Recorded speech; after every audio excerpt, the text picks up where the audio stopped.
E ilustrísimas autoridades, señoras y señores, como presidente de Nueva Economía Forum, tengo el placer de darles, como siempre, la bienvenida al Forum Europa, la tribuna que organizamos con la colaboración de Orange, Red Eléctrica de España y Asisa.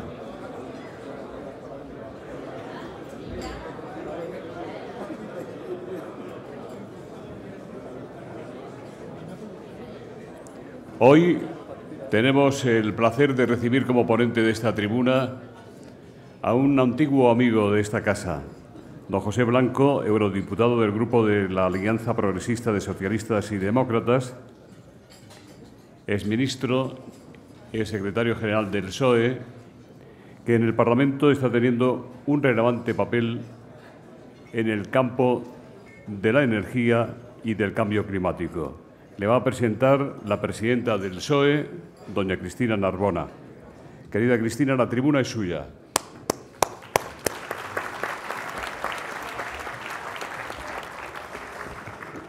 Muchas gracias una vez más a los promotores de estos encuentros en el Foro Nueva Economía. Muchas gracias a todos por su asistencia y muchas gracias, Pepe, por pedirme que sea hoy yo quien te presente. Pepe Blanco es un ejemplo clarísimo de una vocación política muy temprana. Pepe nació en una pequeña parroquia que aparece en Wikipedia, en una parroquia del Consejo de Palas de Rey, en Lugo, que aparece exclusivamente como lugar natal de Pepe Blanco, esa España que también existe, de pueblos muy pequeñitos que van quedando envejecidos, pero que están ahí y que debemos ser capaces de que tengan todo aquello que sus ciudadanos requieren para una vida digna. Pepe sintió muy pronto la llamada de la política cuando estaba en el instituto estudiando en Lugo y se acercó precisamente atraído por el partido que entonces lideraba Enrique Tierno Galván, el PSP, y a los 16 años ya se afilió al Partido Socialista y empezó a trabajar de forma inmediata con las tareas de organización del partido en Galicia. Pepe Blanco fue el senador más joven en la legislatura de 1989, con tan solo 27 años, y prácticamente comenzó a emerger en ese momento ese proceso de renovación generacional que unos años más tarde, ya con Pepe como diputado en las Cortes, constituyó el grupo denominado Nueva Vía, de la que se derivó el liderazgo de José Luis Rodríguez Zapatero. Pepe Blanco fue una persona de la máxima confianza del expresidente Zapatero y fue precisamente en el año 2000, en las vísperas del 35 Congreso Federal del Partido Socialista Obrero Español, cuando coincidieron nuestras trayectorias vitales. Se llegó a una victoria que nadie esperaba. Esa victoria tuvo mucho que ver con el trabajo de Pepe Blanco, a quien hay que reconocerle algunas cualidades que son fundamentales en política: el instinto, la intuición, también la determinación, la capacidad de adaptarse a los cambios, lo que ahora llamamos habitualmente resiliencia. El caso es que Pepe Blanco formó parte de aquella nueva ejecutiva federal del Partido Socialista, al frente de la cual estaba José Luis Rodríguez Zapatero, donde yo también me integré como secretaria de Medio Ambiente y Ordenación del Territorio y él como secretario de Organización.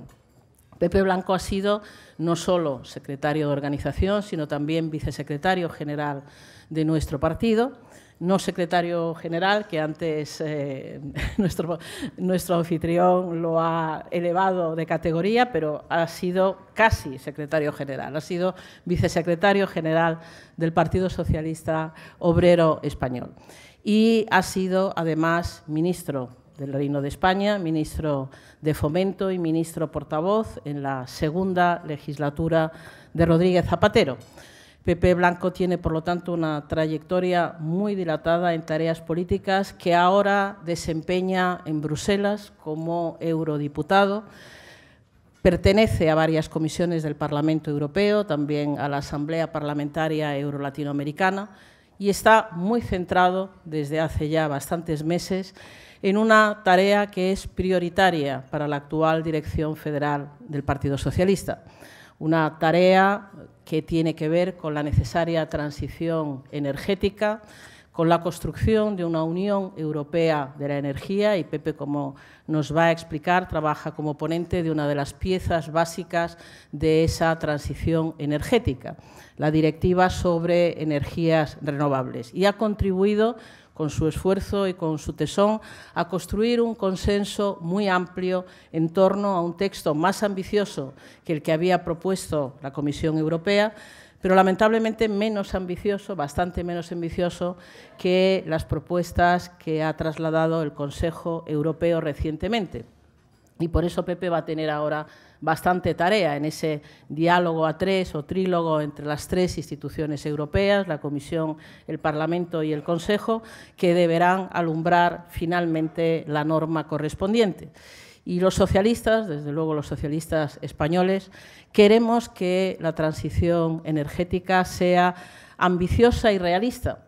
Y para ello es necesario, ante todo, seguridad jurídica y estabilidad regulatoria, algo que falta en nuestro país desde hace mucho tiempo. España se ha quedado muy atrasada en el proceso de transición energética, en la que otros países de nuestro entorno nos llevan una buena delantera, porque tienen además ya aprobadas leyes de transición energética y cambio climático que aquí todavía no se dispone ni tan siquiera de un borrador, y sobre todo porque aquí hemos cometido errores respecto a esa necesaria seguridad jurídica y estabilidad regulatoria.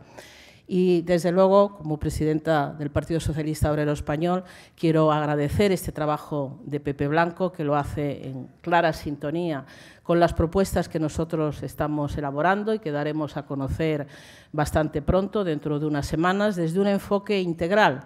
Nos parece que la importancia del tema requiere eso y no medidas parciales, medidas que no abordan el conjunto de cambios que son necesarios para que esa transición energética pueda desarrollarse a lo largo de los próximos años, con hitos en el 2020, en el 2025, en el 2030 y, por supuesto, con el horizonte final de descarbonización el año 2050. Y, por último, quiero decirles que para nosotros es fundamental que la transición energética sea justa y que pueda, por tanto, desarrollarse teniendo en cuenta tanto los intereses de los inversores como los intereses de los trabajadores. Y aunque tomamos iniciativas en esta dirección, hasta ahora no hemos tenido demasiado éxito. Ayer mismo, en comisión, en el Congreso de los Diputados, no conseguimos el apoyo del Partido Popular para una iniciativa por la que se crearía una mesa de negociación con los miles de afectados por los cambios regulatorios en el sector de las energías renovables, que entendemos que tienen tanto derecho a defender su situación y tanto derecho a exigir compensaciones, como los inversores que tienen la capacidad de acudir a los tribunales internacionales de arbitraje. Ayer esa iniciativa fue aprobada por los votos de todos los partidos, pero con la oposición del Partido Popular, y por lo tanto me temo que, como muchas otras proposiciones no de ley o incluso proposiciones de ley, no habrá voluntad para llevarla adelante. Pero además de ello, nos encontramos en un momento en que la transición justa debe de ser la guía que alumbre el proceso de cierre de centrales térmicas o de centrales nucleares en los próximos años. Nuestra posición es rotunda al respecto. Esos cierres deben venir precedidos por un programa de actuaciones que garantice nuevos empleos para los trabajadores afectados y que sean actuaciones consensuadas con las propias empresas, con los trabajadores, impulsadas desde las administraciones y con herramientas creadas desde la Unión Europea, y también algo de ello nos contará Pepe Blanco. Transición justa, por lo tanto, para que España pueda desarrollar todo el enorme potencial que tiene de creación de empleo, de transformación, de innovación tecnológica asociado a esa transición energética. Solo decirles para terminar que también en mi calidad de presidenta del partido, quiero agradecer a Pepe Blanco todo el trabajo que hizo desde la Secretaría de Organización en su etapa, porque significó sin duda una mejora en los medios humanos y materiales del Partido Socialista y significó también la introducción de las nuevas tecnologías, la creación de la figura del simpatizante, la mejora en nuestros censos, en fin, avances que ahora precisamente hemos consolidado y hemos dado un paso más de enorme envergadura con los cambios en nuestros estatutos que van a suponer una profundización de la democracia interna de nuestro partido, una mayor transparencia, una mayor exigencia ética y mecanismos claros de rendición de cuentas. Así que estamos en un tiempo de expectativas a nivel europeo y a nivel español y agradezco mucho la asistencia a este acto, puesto que consideramos que, en efecto, la transición energética y la lucha contra el cambio climático están ya, por fin, en la agenda política, empresarial, social de España y necesitamos que se den pasos concretos desde una visión integral acorde con la ambición que desde las instituciones europeas y en particular el Parlamento Europeo se están marcando. Tienes el uso de la palabra, Pepe. Gracias.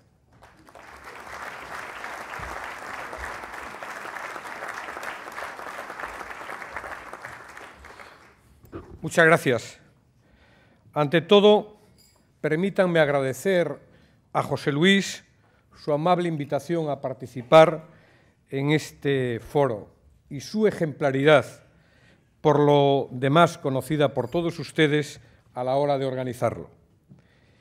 Y agradecer también, y singularmente a Cristina, que haya aceptado la invitación para poder estar aquí hoy acompañándome. Sus referencias, sus reflexiones en cualquier ámbito son siempre reveladoras, pero más aún si cabe en un tema que conoce con maestría, como son las políticas energéticas y ambientales. Y, por supuesto, también quiero agradecer a todos ustedes esta importante presencia. Intentaré que no lamenten haber venido. Y me van a permitir que, antes de nada, rinda un sentido homenaje a un periodista y a un escritor, Gonzalo López Alba, al cual apreciaba personalmente y respetaba profesionalmente. Hablar de cambio climático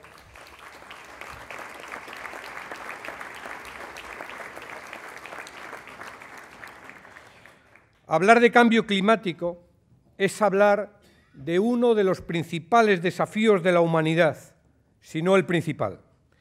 Y admitir esto, contrariamente a lo que podría parecer, es esperanzador. Hoy, frente a lo que ocurría no hace tanto tiempo, hay un acuerdo general sobre la realidad del calentamiento global, sobre la influencia humana en el mismo a través de emisiones de gases de efecto invernadero y sobre la necesidad de combatirlo. El clima está cambiando, lo que entraña riesgos cada vez más graves en los ecosistemas, la salud humana y la economía. El coste global estimado anual de los desastres naturales asciende a unos 520.000 millones de dólares. El número de refugiados supera 65 millones de personas, la mayoría concentrados en zonas críticas del cambio climático. Informes de Naciones Unidas alertan de 250 millones de personas que pueden verse desplazadas por sus consecuencias en el año 2050. No ponerle freno puede acabar elevando el nivel de los mares en 2 metros y conviene recordar que 2/3 de la humanidad viven precisamente en zonas costeras. Las advertencias son constantes. El último informe del Panel Internacional sobre Cambio Climático alerta de impactos generalizados en los sistemas humanos y naturales derivados de este. En esta línea, Un reciente estudio de la Agencia Europea del Medio Ambiente indica que las regiones de Europa enfrentan graves riesgos derivados del calentamiento global, como la subida del nivel del mar, el aumento de los fenómenos meteorológicos, las inundaciones, las sequías y las tormentas. Y en el reciente informe del Foro Económico Mundial sobre riesgos globales constata la prominencia que han cobrado los riesgos ambientales en los últimos años, situándose entre los prioritarios tanto en términos de probabilidad como de impacto. Pero más allá de los datos y de los informes de expertos, el cambio climático es una realidad palpable. En 2017, el año pasado, hemos asistido a una de las temporadas de huracanes más intensas y devastadoras conocidas. Los 3 últimos años han sido los 3 más cálidos en el mundo desde que se tienen registros. En España, 2017 ha batido todos los récords. Puede que haya quien no quiera afrontar la realidad del cambio climático, pero sus consecuencias nos golpean cada día con más virulencia. Un solo dato lo expresa mejor que cualquier frase. Más de 400.000 europeos mueren al año de forma prematura por la contaminación del aire. 400.000. Una cifra que en todo el mundo se eleva a los 3,7 millones de personas. Ante esto es necesario actuar, especialmente cuando, tras 3 años de estancamiento, las emisiones mundiales de CO2 han vuelto a crecer en el año 2017.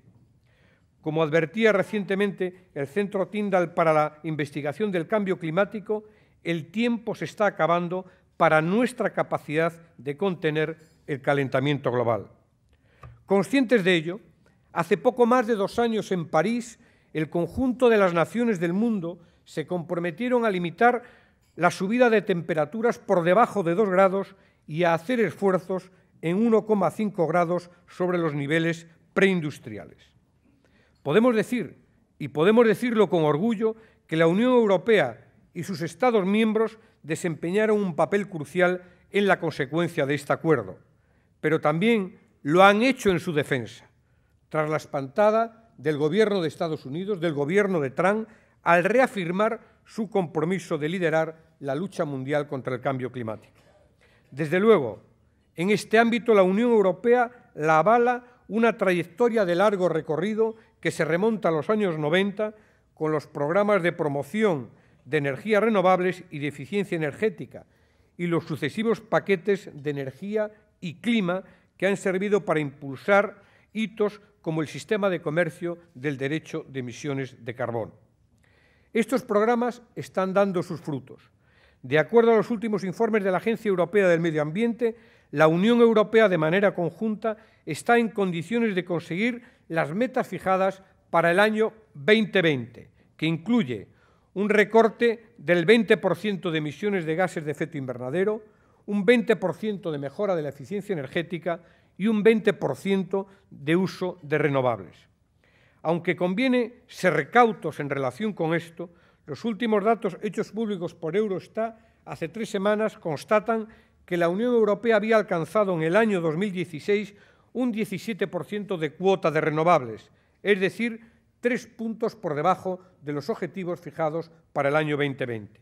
Si bien la Comisión Europea es optimista, yo creo que es necesario incrementar el ritmo de crecimiento para conseguir el objetivo. Por tanto, más que autocomplacencia, lo que tenemos que hacer es imponer autoexigencia. Con todo, y en relación a las emisiones de carbono, informes recientes de la Comisión Europea constatan que éstas se han reducido en la Unión Europea un 23% en relación con el año 1990. Quiero subrayar esto. Se redujeron un 23%, mientras el Producto Interior Bruto ha crecido un 53%, lo cual evidencia un desacople entre emisiones y crecimiento que demuestra que la apuesta por políticas respetuosas con el medio ambiente no solo no frena el crecimiento y la creación de empleo, sino que lo acelera. Sí, Europa siempre ha estado a la vanguardia y puede y debe seguir estándolo. Lo estuvo hace 2 años en París, donde los líderes europeos se comprometieron a reducir las emisiones un 40% para el año 2030 y entre un 80% y un 95% para el año 2050. Pero Europa parece haber perdido el ímpetu a la hora de traducir esos compromisos de París en medidas legislativas que transformen las palabras en hechos. No se puede negar que tras la entrada en vigor del Acuerdo de París, los dirigentes de la Unión Europea han dado categoría de prioridad a la política climática y energética, que a mi juicio son 2 caras de la misma moneda, y ello se ha traducido en una intensa actividad legislativa que ha tenido su culmen en el Winter Package, paquete de energía limpia, presentado por la Comisión Europea en noviembre del año 2016. Un paquete que, entre otras, incluye propuestas para un nuevo diseño del mercado de la electricidad, promover una mayor integración de energías renovables, aumentar la eficiencia energética y crear una oferta más amplia y un papel más protagonista para los ciudadanos, para los consumidores. Pero al mismo tiempo que elevaba la prioridad, el corsé que los Estados miembros, a través del Consejo, han impuesto a la Comisión Europea, ha frenado la ambición que ésta ha podido imprimir a sus propuestas. El problema principal del paquete de energía es la falta de correspondencia entre lo que los líderes de la Unión Europea se habían comprometido en París a promover y el terreno de juego que le han fijado a la Comisión en sus orientaciones. De poco sirve comprometerse, como lo hizo el Consejo en 2014, a aplicar plena y rápidamente el Acuerdo de París y a contribuir al cumplimiento de los objetivos de financiación en materia climática y seguir liderando la lucha contra el cambio climático, cuando se ponen objetivos alejados de las metas fijadas. De poco sirve reiterar estos objetivos, allí estuvo también el presidente Rajoy, al calor de la cumbre climática convocada por Macron en Francia el pasado mes de diciembre y, acto seguido, rebajar aún más la ambición de las propuestas presentadas por la Comisión. No podemos dejar escapar esta oportunidad, la oportunidad que ahora tenemos. Con sus luces y sombras, este paquete legislativo constituye una ocasión inmejorable para estimular las inversiones y la innovación asociadas, para aumentar la seguridad energética y para generar una dinámica económica y de empleo, mejorando la competitividad y reduciendo las emisiones. En definitiva, una oportunidad para modernizar nuestra economía y cumplir con los compromisos energéticos y climáticos. Así lo ha comprendido el Parlamento Europeo, que el pasado mes de enero votó a favor de aumentar la ambición en materia de eficiencia, en materia de promoción de renovables, así como de dotarse de instrumentos más exigentes en materia de gobernanza de la Unión Europea. El Parlamento ha sido inequívoco al reclamar que Europa corrija su camino porque la propuesta de la Comisión y la posición del Consejo son insuficientes para alcanzar los objetivos de descarbonización fijados en París. Por ello, del éxito de las negociaciones que las 3 instituciones emprenderemos a finales de mes dependerá el futuro energético y económico de la Unión Europea. La eficiencia es clave no solo para reducir la factura energética, para descarbonizar la economía y para garantizar la seguridad de suministro, sino también para fortalecer la competitividad económica y combatir algo que a los socialistas nos preocupa mucho y, por cierto, Soledad Cabezón, la eurodiputada y colega que está ahí, lo trabajó mucho para combatir la pobreza energética. Un 75% de nuestro parque de edificios es ineficiente. Aquí es donde la eficiencia energética cobra especial importancia, con un gran potencial de ahorro, además de manera rentable y generadora de posibilidades de empleo. Precisamente por ello el Parlamento ha ido más allá de la propuesta de la Comisión, que fijaba para el año 2030 un 30% de eficiencia energética, situando esta ambición en el 35%. El Parlamento también aprobó, su posición sobre el Reglamento de Gobernanza, el nuevo instrumento para la coordinación de las acciones a nivel europeo que deben garantizar el cumplimiento de los objetivos en materia energética y climática. El Parlamento corrigió las ambigüedades existentes en la propuesta original y lo enmendó reforzando la supervisión de los objetivos de penetración de renovables, de eficiencia y de recorte de emisiones. Y también el Parlamento ratificó su posición sobre la Directiva de Energías Renovables, de la que, como ustedes saben, yo soy el ponente del Parlamento. Tras formular mi propuesta el pasado mes de mayo y después de duras negociaciones con las fuerzas políticas para tratar de alcanzar amplios acuerdos en torno a la misma, el Parlamento aprobó por una amplia mayoría un texto ambicioso y coherente con las oportunidades que presenta la energía limpia. Y no lo hizo por capricho. Las últimas cifras indican que a nivel global se están batiendo récords de inversión y despliegue de renovables.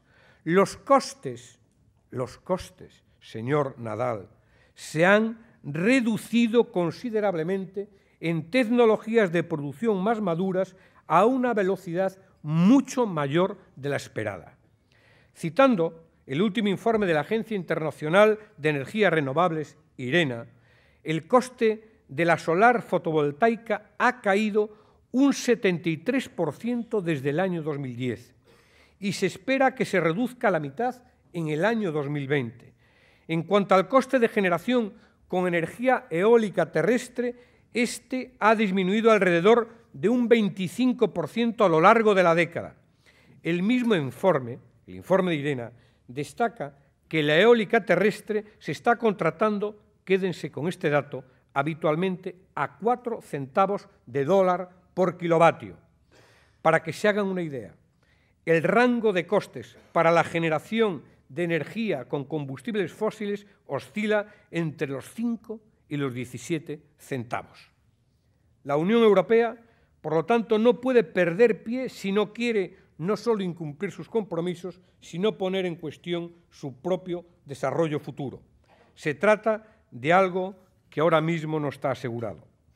Tal y como constata un reciente informe de Bloomberg, 2017 ha sido el año de menor inversión en renovables de la última década en la Unión Europea. Y desde el pico alcanzado en el año 2011, la inversión se ha desplomado casi un 60%. Para poner estas cifras en contexto, las inversiones necesarias en generación de energía eléctrica limpia se estiman del orden de más de 1 billón de euros, billón con B de blanco, billón de euros hasta el año 2030. Por tanto, si Europa quiere liderar la transición energética, cumplir sus compromisos ambientales y reforzar su competitividad económica, necesita una directiva acorde con los retos de futuro. Ese y no otro es mi objetivo.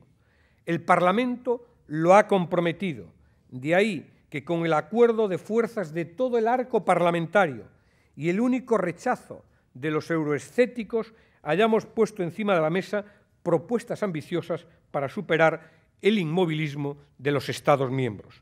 El Parlamento ha dado un golpe en la mesa al apoyar de forma abrumadora elevar la meta del 27% de cuota de renovables que habían planteado la Comisión y ratificado el Consejo a al menos el 35%.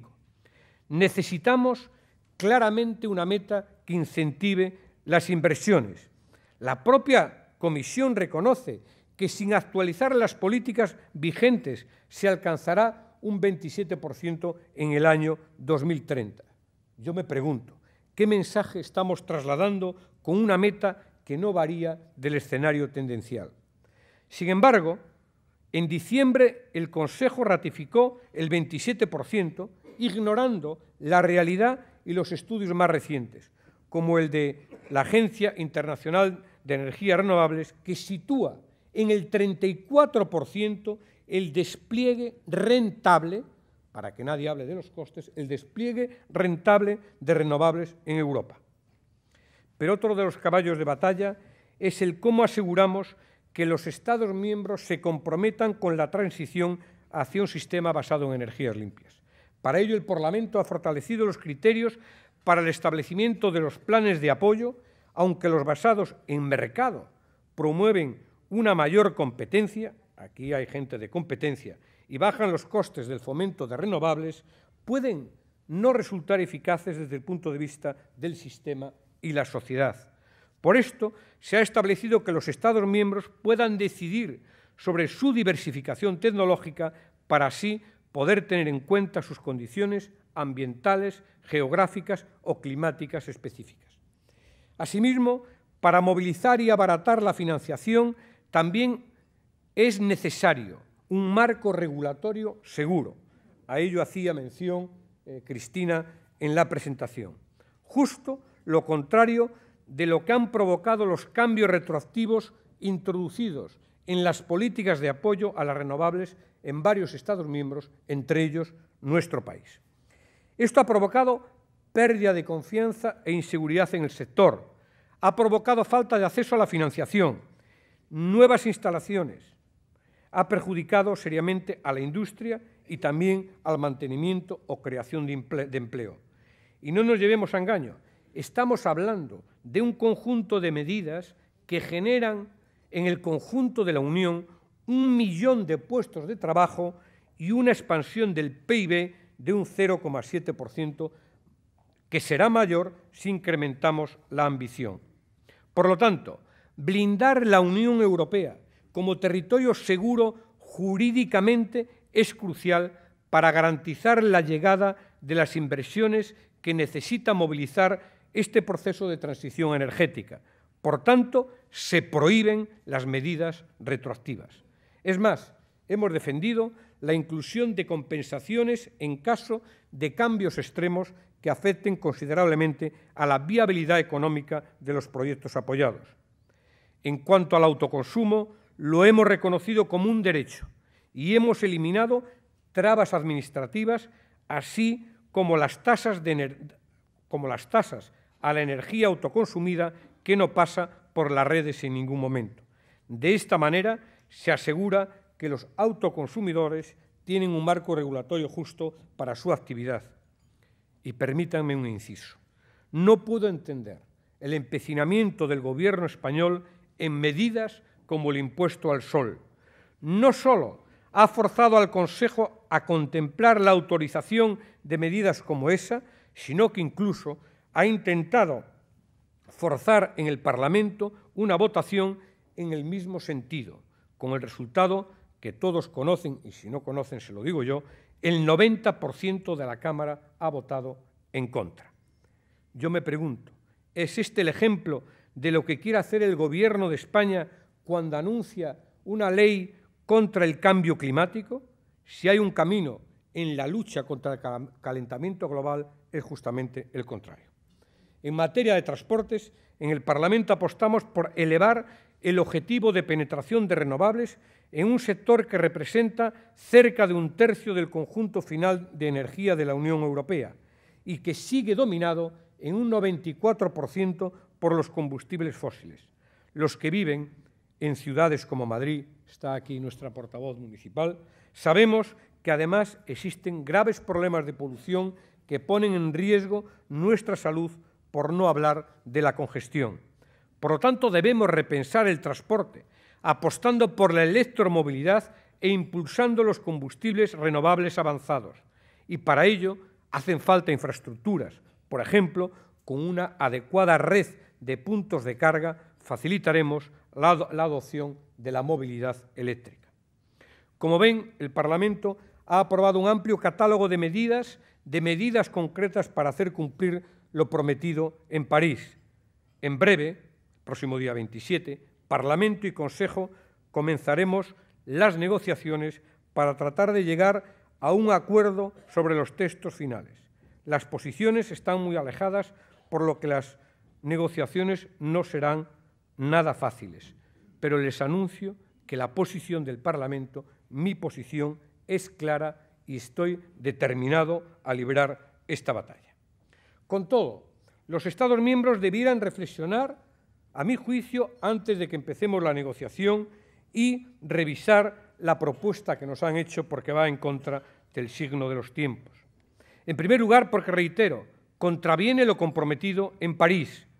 Y, en segundo lugar, porque contraviene los compromisos establecidos dentro de los Objetivos de Desarrollo Sostenible de garantizar el acceso a una energía asequible, fiable, sostenible y moderna para todos, impulsando la energía renovable y duplicando la tasa mundial de eficiencia. En tercer lugar, porque contravienen nuestros propios intereses económicos y ambientales. Si algo demuestra el desacople, me he referido a ello anteriormente, crecimiento, consumo energético, emisiones, es que frenar la transición energética es frenar el desarrollo y competitividad de nuestra sociedad. Afortunadamente, cada vez son más las voces que se elevan apostando sin ambages por fomentar la transición hacia una economía descarbonizada. El pasado mes de diciembre, al calor de la cumbre climática de París, el Banco Mundial anunciaba que después de 2019 dejará de financiar las operaciones de exploración y producción de petróleo y gas. Por su parte, la aseguradora ASA avanzaba que no invertirá en empresas cuyos ingresos provengan en más de un 30% de centrales de carbón o que estén invirtiendo en nuevas centrales basadas en este combustible. Asimismo, se constituía un grupo de trabajo de fondos soberanos, entre ellos Qatar, Kuwait, Arabia Saudí o Noruega, con la intención de orientar inversiones en apoyo a las metas fijadas en el Acuerdo de París. Y pocos meses antes, un estudio elaborado por Morgan Stanley constataba que las renovables van a convertirse en solo 2 años en las energías más baratas del planeta, algo que, como les decía, la Agencia Internacional viene de ratificar el mes pasado. Países como Noruega ya han anunciado que no se podrá comprar un coche de gasolina o diésel a partir del año 2025. Medida que, por cierto, está estudiando implantar también China. Y fabricantes como Volvo ya han anunciado que a partir del año próximo solo lanzará al mercado vehículos eléctricos o híbridos. En Francia, la última central de carbón echará el cierre en el año 2021. En Reino Unido e en Italia, en el año 2025. De hecho, estos países, junto a una veintena más, firmaron en la cumbre de Bonn una declaración en la que apuestan por el cierre de las centrales de carbón e instan a los inversores a alejarse de esta forma de producir energía. No así España, que no solo se ha quedado fuera de esa firma, sino que está torpedeando decisiones empresariales sobre el cierre de centrales de carbón, y con argumentos que además son insostenibles. Insostenibles, como revelaba hace unas semanas el informe de Deloitte, que evidenciaba que, lejos de provocar una subida de la factura de la luz, la incorporación de renovables la va a abaratar hasta un 35% en el año 2030 y hasta un 55% en el año 2050, todo lo cual repercutirá positivamente en los ciudadanos y consumidores, pero también en la mejora de la competitividad de nuestra industria al reducir los costes energéticos. Como ven, esta es la realidad de nuestro entorno. Espero y deseo que en las negociaciones por venir el Consejo reflexione y se sume al clamor emanado del Parlamento. Y espero, como español, y deseo que el Gobierno de España contribuya a que el Consejo se aproxime al Parlamento, dando un giro de 180 grados a las posiciones que hasta ahora ha defendido. No caben excusas. Nuestro país no puede permitirse actuar de freno a una política energética ambientalmente más ambiciosa, estando como está en primera línea de exposición a las consecuencias del cambio climático. Al contrario, debe volver a colocarse a la vanguardia. Es más, por sus características, España tiene condiciones, lo sabe muy bien todo el elenco de representantes del sector que están en este foro, tiene condiciones para liderar el impulso al desarrollo de energías limpias y de ello, además, generar actividad económica y empleo. Así lo demuestra la experiencia histórica de un sector que en el año 2011 llegó a tener casi 130.000 empleos en España, que se han reducido en la actualidad a 75.000, lo cual es prueba de que con las políticas adecuadas su impulso debe ofrecer nuevas oportunidades de futuro también en zonas económicas e históricamente dependientes de actividades ligadas a fuentes de energías contaminantes. Finalizo. Tenemos la oportunidad de aprobar una legislación que realmente contribuya a lo acordado en París y que sitúe a Europa en el primer lugar mundial en el sector de las energías limpias, impulsando el crecimiento ecológico. Si, como dejó dicho un presidente americano, la realidad suprema de nuestro planeta es su vulnerabilidad, este es el momento de sentar las bases del cambio de paradigma energético sobre el que sustentar el combate contra el cambio climático. Aprovechemos, por tanto, el momento para acelerar la lucha contra el calentamiento global. Como dice el catedrático y asesor especial del secretario general de Naciones Unidas, Jeffrey Sachs, nuestra generación puede ser la que acabe con la pobreza, responda a las necesidades básicas alcanzando la justicia social y controle finalmente el calentamiento global y la pérdida de la biodiversidad. En nuestras manos está no frustrar estos anhelos. Muchas gracias.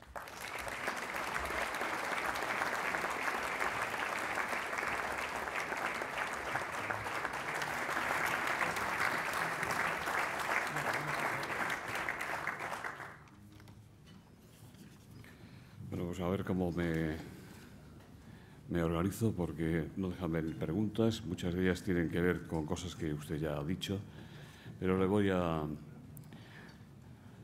ir transmitiendo las que me han llegado.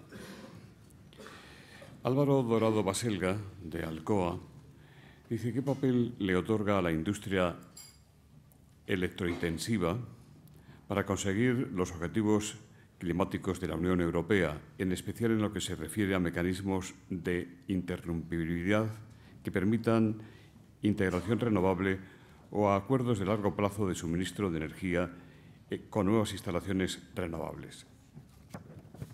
Bueno, es indudable, lo he dicho en mi exposición, ¿no?, que hay una oportunidad para abaratar los costes de la energía, también para el sector industrial, que tiene un elemento y un factor de competitividad, en este caso negativo, para poder hacer frente a una economía cada vez más globalizada. Por lo tanto, bajar los costes de la energía del sector industrial y singularmente del que consume mucha energía, creo que es una prioridad. Y por eso el autoconsumo industrial tiene también mucha importancia en el futuro del mix energético. Y tenemos que estar, por lo tanto, y tener presente esta situación y ver lo que sucede en nuestro entorno. Antes me refería del impuesto al sol. Mucha gente desconoce que, por ejemplo, Portugal, que está ahí alrededor, está incentivando y subvencionando, dando ayudas al autoconsumo del sector industrial. Es decir, no solo no tienen el impuesto al sol que tienen en España, sino que incentiva las ayudas al sector al autoconsumo industrial. ¿Por qué digo esto?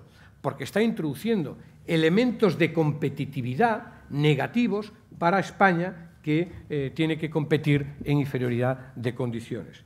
Por lo tanto, creo que en una mayor penetración de renovables también está una respuesta a precisamente estas variaciones que sufre nuestro mercado, entre otras cosas porque no tenemos la autonomía, la independencia energética que nos van a dar el futuro, las renovables. Soy consciente que tiene siempre que haber una energía de respaldo, pero en todo caso la tecnología también va a resolver eso muy pronto con la capacidad de almacenamiento. Eladio Meizoso, de la cadena SER, y Juan Riestra le preguntan si la supresión del impuesto al sol es una línea roja para usted en la negociación de la nueva normativa comunitaria. Yo tengo muchas líneas rojas, todas las que ha marcado el Parlamento en una votación que, como reitero, ha sido muy clara. Hemos logrado un consenso que va desde los conservadores europeos, Partido Popular Europeo, ECR, hasta los verdes europeos, un consenso de casi 500 votos de los 600 emitidos que fortalece muchísimo la posición del Parlamento. Por lo tanto, el Parlamento ha fijado unas cuantas líneas rojas y, desde luego, el penalizar el autoconsumo que nosotros hemos establecido como un derecho es indudablemente para mí una línea roja. Eduardo Montes, que fuera presidente de UNESA, dice: habla usted de incentivos a la inversión. ¿No fueron esos estímulos a las renovables en época de Zapatero lo que hundió el sistema eléctrico con un déficit de más de 30.000 millones? No le he escuchado hablar del apoyo a la red de distribución, sin la cual la electricidad no llega a los ciudadanos. Bueno, aquí hay un debate sobre el papel que tiene que jugar lo público y el papel que tiene que jugar el sector. Y, desde luego, muchas veces cuando se habla de la descarbonización y de las consecuencias que tiene esto, tenemos que ver también todos los costes que esto supone. Y habrá que hacer una reflexión acerca si de una mayor penetración de renovables no tiene también consecuencias positivas que repercuten en el presupuesto. Es indudable que en el año 2010-2011 hubo una explosión de una apuesta por las renovables. Es indudable también que esa explosión generó mucha actividad económica y mucho empleo. Pero, en todo caso, yo creo que la reflexión que tiene que hacer el Gobierno de España es que hay que hacer una revisión de la tarifa, porque no puede caer sobre los ciudadanos exclusivamente el coste de la transición energética y del impulso de las energías renovables. En este sentido, Cristina Narbona acaba de anunciar que hay alguna propuesta que está sobre la mesa del Partido Socialista, pero la fiscalidad verde también tenemos que abordarla, porque si tenemos un objetivo que es la descarbonización, no podemos estar lamentándonos sistemáticamente de lo que ha ocurrido, de lo que teníamos que haber hecho o no hicimos y de lo que teníamos que haber hecho y lo hicimos no suficientemente bien. En todo caso, España es un país, por sus condiciones, para liderar ese impulso a las energías renovables. Tenemos que aprender de nuestra experiencia para ser capaces de proyectarnos con más éxito hacia el futuro. Ya está bien de lamentarnos para buscar una excusa para hacer frente al desafío que tenemos que hacer. Y, desde luego, España va a ganar mucho para la competitividad de sus empresas, para la descarbonización, si hay una apuesta clara por las energías renovables. Por cierto, yo comparto con el ministro, muy pocas cosas, porque este ministro es verdad que emplea mucha energía, pero es muy poco eficiente. Comparto con él pocas cosas, pero creo que, efectivamente, para que haya un mercado único europeo de la energía, hay que abordar el tema de las interconexiones, en la que nosotros, los socialistas, también estamos comprometidos. Una compañera suya en el Parlamento Europeo, doña Inés Ayala Sender, habla de transición justa. Dice: viniendo de Aragón, región campeona en renovable eólica, necesitamos no dejar a nadie atrás, mineros y trabajadores de las térmicas como la de Andorra. ¿Cuál sería el calendario de la transición? Cuantificación en afectados, ciudadanos y regiones, trabajadores, coste de esa transición y cómo vamos a pagarla desde la Unión Europea. Bueno, hay varias líneas, ¿no? De hecho, en la directiva que regula la compra de los derechos de emisión se crea un fondo especial, precisamente para hacer frente a los territorios y a las regiones que tienen que hacer un mayor esfuerzo de descarbonización. Y también en la nueva directiva, la revisión de la directiva sobre el mercado eléctrico, hemos introducido, yo mismo he firmado, una enmienda para abordar lo de la transición justa. Yo sí creo que tiene que haber una transición justa. Yo sí creo que tiene que haber alternativas a las regiones y a los territorios donde el peso del carbón históricamente ha sido muy relevante. Yo sí creo que hay que abordar también y diferenciar entre lo que es el carbón de importación y el carbón propio. Pero en todo caso, todo esto no nos puede servir de excusa para hacer frente al tema que tenemos, sabiendo además, y este dato está ahí, simplemente hay que verlo, que la apuesta por las energías renovables no es una apuesta por disminuir el empleo, al revés, se ha demostrado que están generando mucha más actividad económica y mucho más empleo, y si me permiten, empleo de calidad.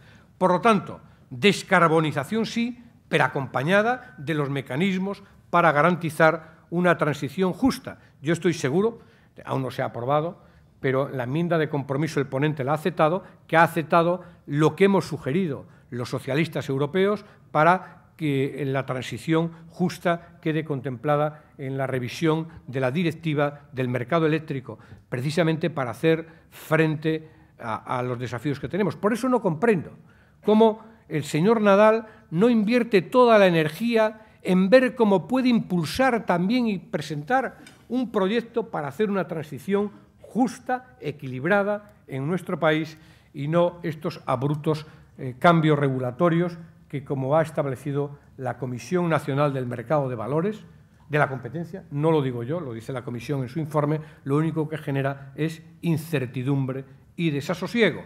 Y si algo tiene que garantizar un gobierno es precisamente certidumbre para precisamente cumplir los objetivos que nos tenemos que plantear como país. El presidente de Ampier, Miguel Ángel Martínez Aroca, dice: ¿es la seguridad jurídica un pilar básico de la política en la Unión Europea? ¿Son conocedores del drama que sufren 65.000 familias productoras fotovoltaicas cuyas retribuciones han sido recortadas en un 40%? ¿Qué acciones prevé? Sí, yo creo, no solamente somos conscientes, sino que incluso estamos observando una contradicción entre el sufrimiento de muchas personas que han invertido en renovables cuando ven que tribunales de arbitraje dan soluciones a las inversiones internacionales y, sin embargo, no se resuelve el problema de los pequeños ahorradores en nuestro país. Por eso, en las propuestas que han venido de la Comisión Europea y que se van a convertir en directiva este año, se habla de la seguridad jurídica. Pero, a mi juicio, no suficientemente. Por eso hemos reforzado el criterio de seguridad jurídica para evitar retroactividades y para hacer del conjunto de la Unión Europea un país seguro y propicio para las nuevas inversiones. Precisamente eso es lo que queremos blindar, que la Unión Europea sea un lugar seguro para poder invertir y para despejar estas incertidumbres, sabiendo, he hecho una radiografía de que hay mucha gente que quiere invertir en el desarrollo de renovables. Muchos fondos quieren invertir en el desarrollo de renovables. Y lo que no podemos es desperdiciar esta ocasión, porque la competición la tenemos en otros lugares del mundo, para que la Unión Europea no sea el líder en el impulso de renovables, porque puede serlo por sus empresas, por sus condiciones, por su tecnología, por sus compromisos, al menos formales, en materia de lucha contra el cambio climático. Amparo García, de Radio Nacional de España, y Rafa Panadero, de la cadena SER, le preguntan si van a apoyar los eurodiputados socialistas la candidatura de Luis de Guindos al Banco Central Europeo. Pedro González dice: ¿cree que España podría permitirse el lujo de perder la vicepresidencia de ese organismo porque al PSOE no le guste la candidatura del señor de Guindos? Beatriz Fernández dice: Europa Press, ¿a qué candidato prefiere la Eurocámara para la vicepresidencia del Banco Central Europeo? ¿A de Guindos o al irlandés Lane? ¿Por cuál de los dos se inclinó usted, el eurodiputado socialista dice, en la audiencia de ayer? Bueno, yo no me he inclinado por ninguno, porque la audiencia de ayer fue eso, una audiencia donde los miembros de la comisión correspondiente, la Comisión de Economía, escucharon a los candidatos. yo soy un patriota español, pero ser patriota no quiere decir que sea ciego. Por lo tanto, yo no tengo fe ciega en el Gobierno de España, más bien tengo poca fe en el Gobierno de España. Y cuando se apela al sentido de país, al sentido de Estado, yo lo comparto.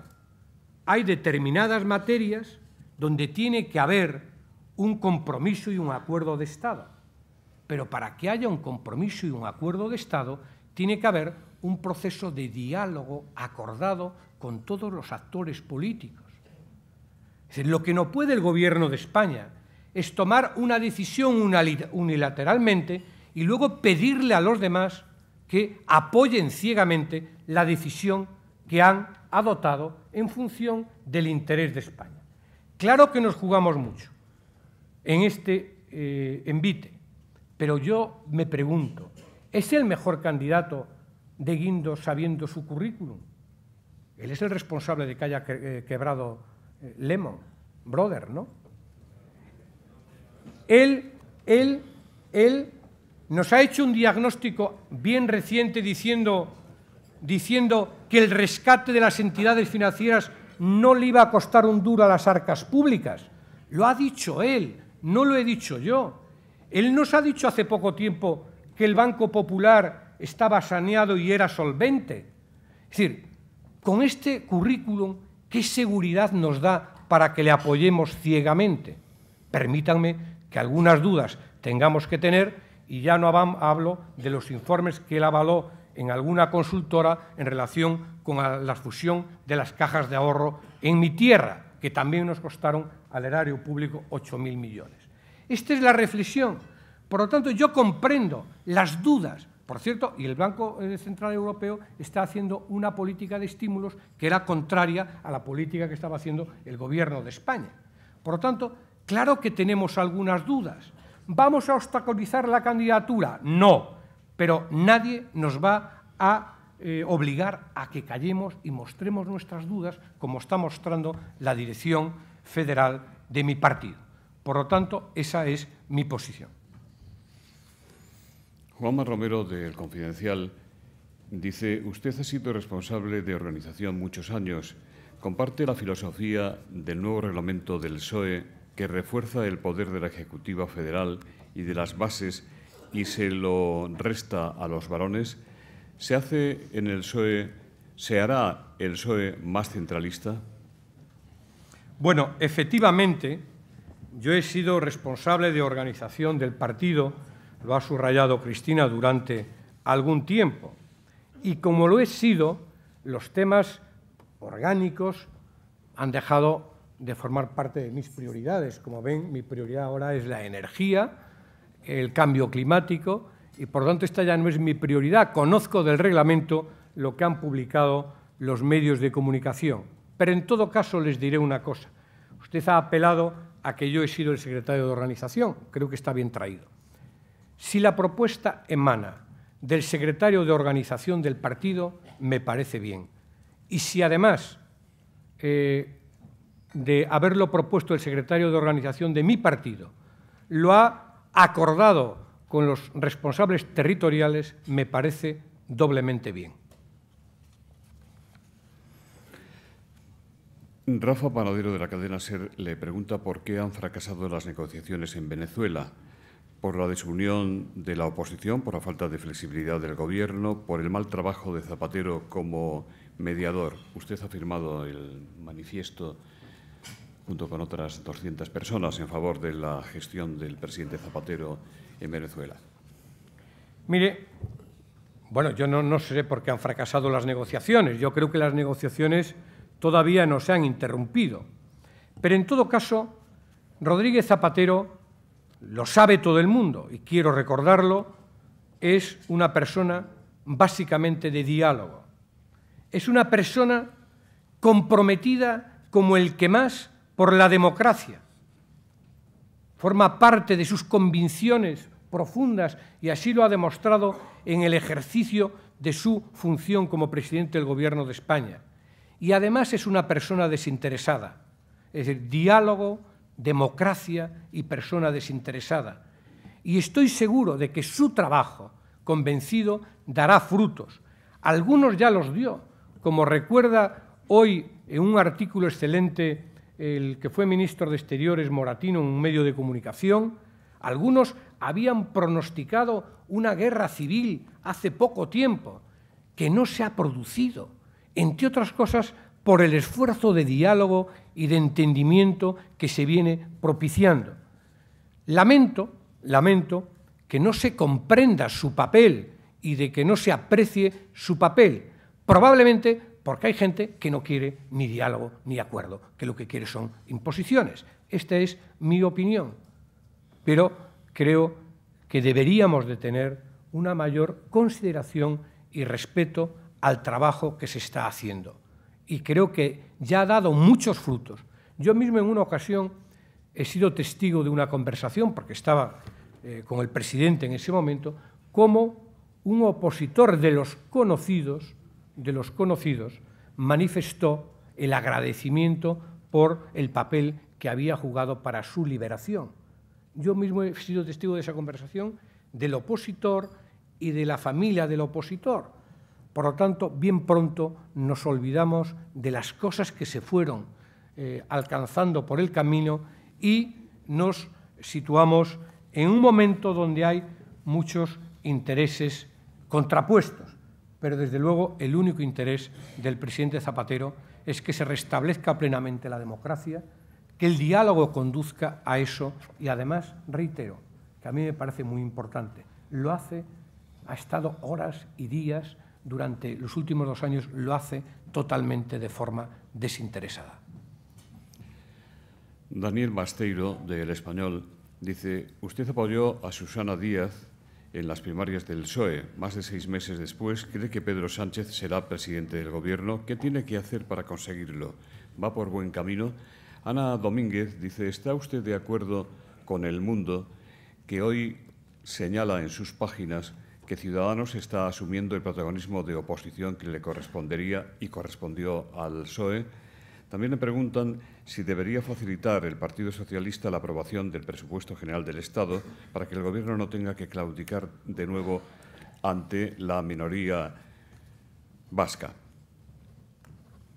La verdad es que me hace varias preguntas, ¿no?, que incluso son para desarrollar una tesis. Yo, efectivamente, hubo 2 procesos de primarias. En el primero apoyé a Pedro Sánchez y en el segundo apoyé, como sabe todo el mundo, a Susana Díaz.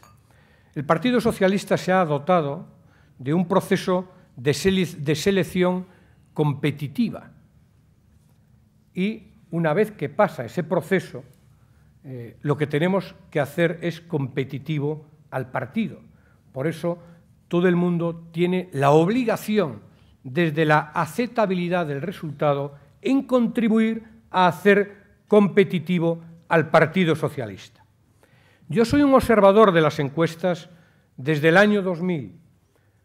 Les voy a desvelar un secreto que alguno conoce, por lo tanto no es tan secreto, que es que yo analizo y hago estimaciones del CIS, cada CIS que se publica desde el año 2000, de acuerdo a mis propios criterios. Está mal que lo diga, modestia aparte, que son bastante más certeros de los criterios que establece el propio CIS. ¿Y qué observo yo? Yo soy un descreído de sacar conclusiones en cuanto a porcentajes y escaños de encuestas que se realizan fuera de tiempo electoral. Pero las encuestas marcan una tendencia. ¿Y cuál es la tendencia? Que hay un partido que está en caída libre, que es el Partido Popular, y que hay otro partido que está con un descenso acusado, que es Podemos. ¿Qué demuestra lo que le está ocurriendo al Partido Popular, que es quien gobierna en España? Que hay una pulsión de cambio, como yo desconocía desde hace mucho tiempo en nuestro país.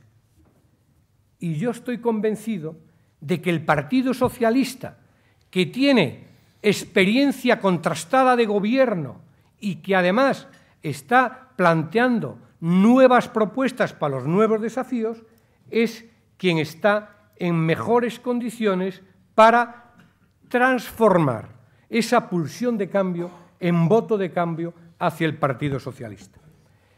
Como a mí me gusta mojarme y realmente pues no pierdo nada, yo ya sé a estas alturas, intuyo cuál va a ser la primera fuerza política después de las próximas elecciones y la cuarta.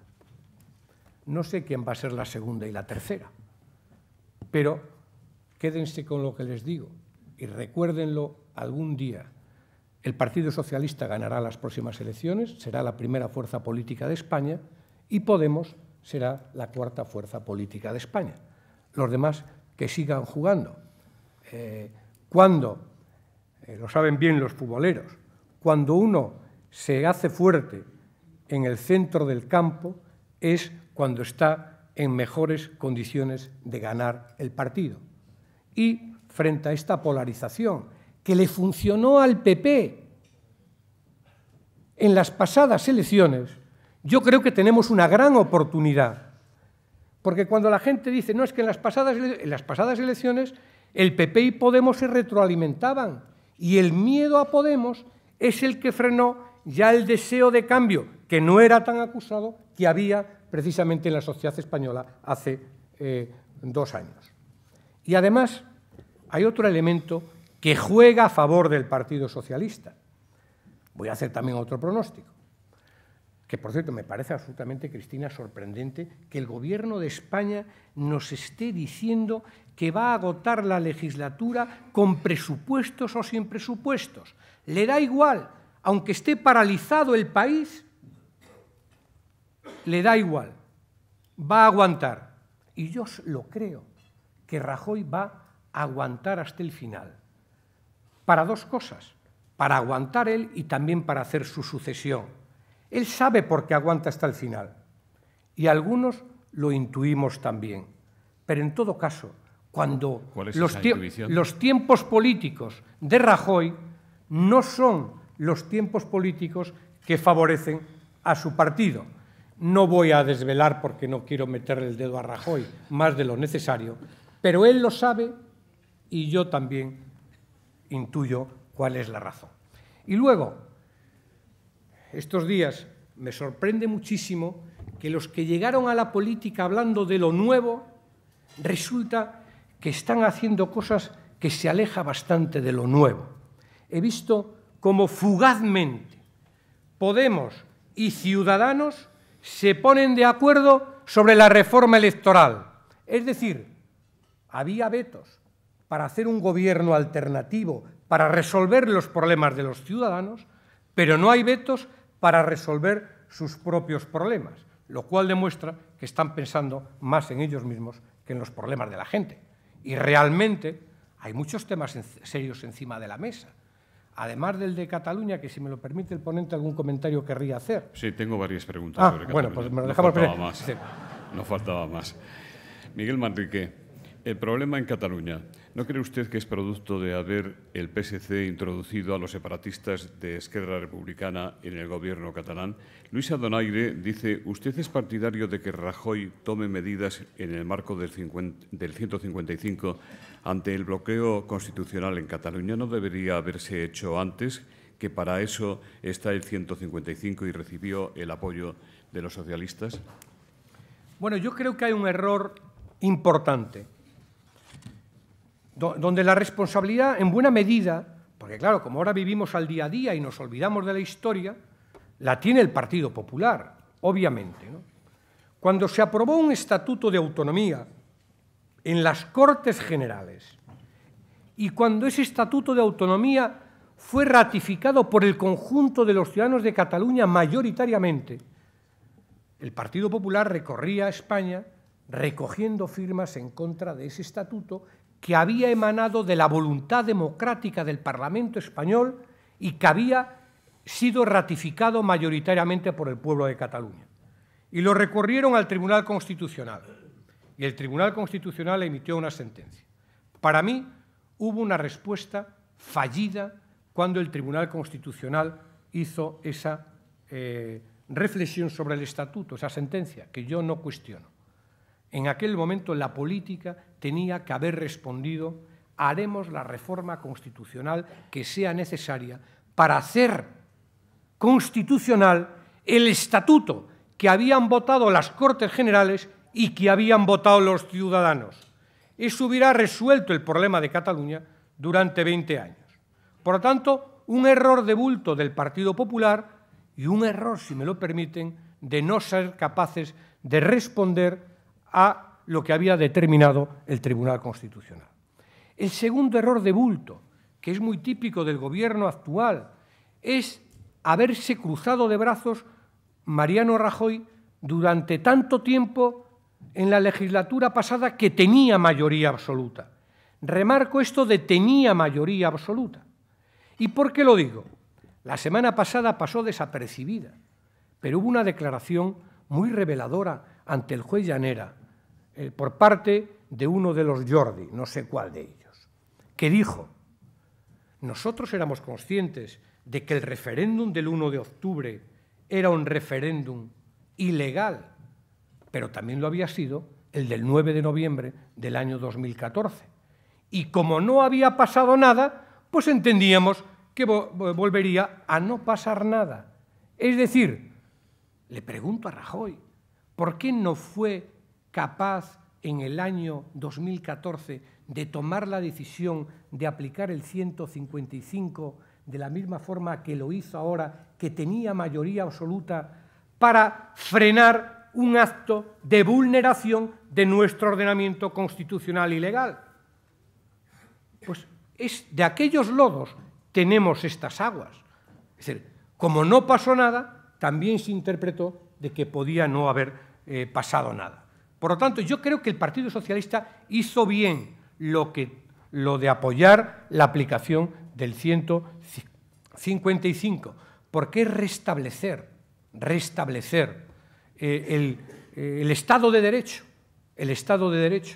y en consecuencia creo que todo este carnaval que estamos viendo, desde luego que lo hacen en nombre de los catalanes, si a alguien perjudica es a los catalanes. Por tanto, yo deseo que haya pronto un gobierno en Cataluña, que ese gobierno se constituya de acuerdo a las normas y a los procedimientos, que si alguien quiere cambiarlas, hay instrumentos dentro de las leyes para poder cambiarlas, pero en todo caso creo que el Partido Socialista estuvo en su sitio, aunque es verdad que el debate territorial iniciado a partir del segundo gobierno tripartito en Cataluña nos lastró de forma importante, no solo en Cataluña, sino también en el conjunto de España. Tenemos poco tiempo, voy a tratar de pasar algunas preguntas de otros temas.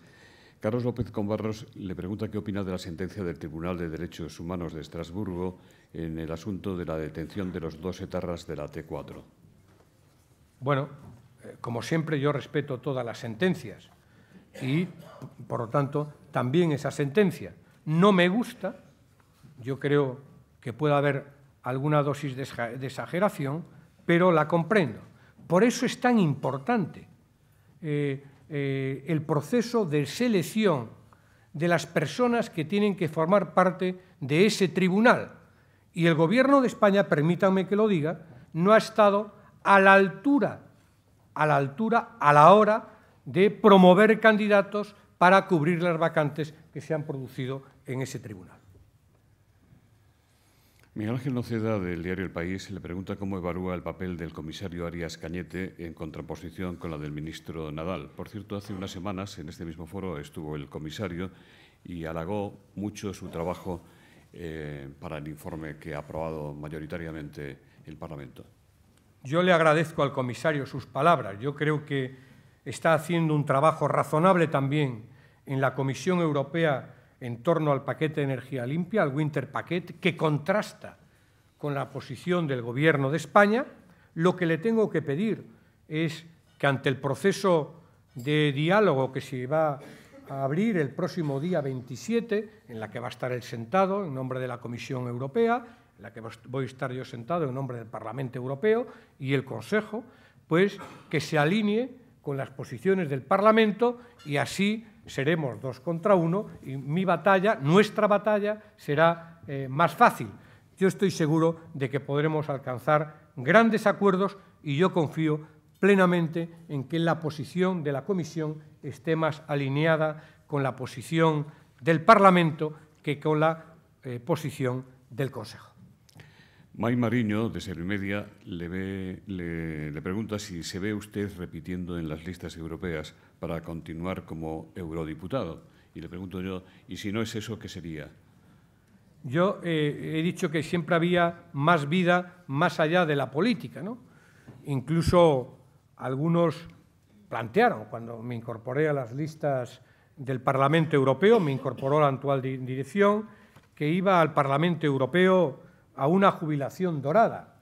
Bueno, el tiempo, el trabajo ha demostrado que estamos haciendo un trabajo que yo no voy a calificar, igual que otros colegas que veo por aquí, y que en su momento tendrá que enjuiciar la dirección de mi partido. Yo he dicho antes que soy una persona que creo en los partidos, en sus organizaciones, en sus estructuras, en sus decisiones y, por lo tanto, cuando se abra el proceso, yo a quien en primer lugar le voy a dar la opinión sobre lo que deseo hacer no es a este foro, sino es a la dirección de mi partido. Y luego la dirección de mi partido actuará en consecuencia. En nombre de los patrocinadores de Red Eléctrica de España, representado hoy por don Luis Villafruela, de Asisa, representado por don Ramón Casanueva, David Noguera, de Orange, va a despedir el acto. En primer lugar, pues agradecer a Nueva Economía, José Luis, por este tipo de eventos que organizáis también.